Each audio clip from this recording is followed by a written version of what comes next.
think this whole feud around the node operators, Bitcoin Core, Bitcoin Knots, take away all the noise, all the individuals involved, and the activity that people find dubious.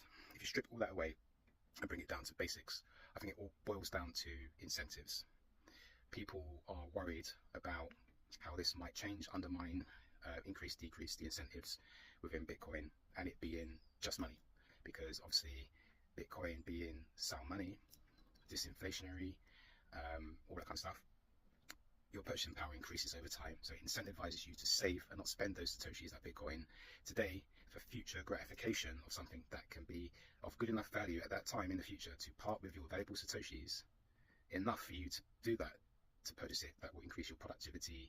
It will maybe lower your time preference a little bit. You'll be able to get capital, all that kind of stuff.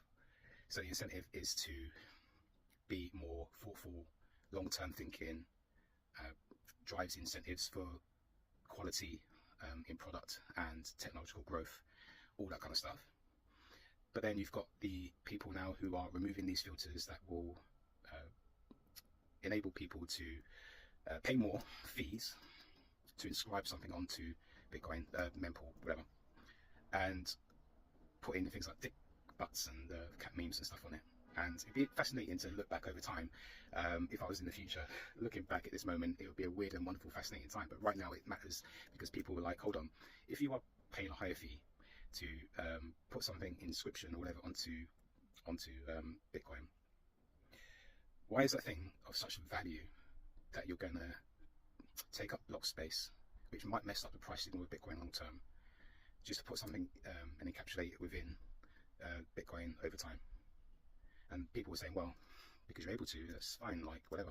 So you've got this divide about potential centralization and things like that. And this is a game of, or war of incentives. Ultimately, you've got people who are saying, well, doing that will undermine the use case of it being money. And people are doing it saying, well, I'm just playing by the rules. I've paid a fee, a larger fee, and like it's all data anyway.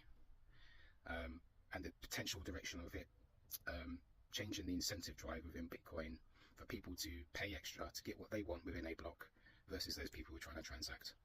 And over time, are people really going to pay that extra in order to do that?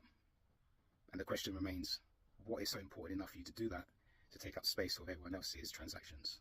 So I think it does just boil down to what incentives are going to win, because if there's value in something for you to part with your sats today, then that's the real question.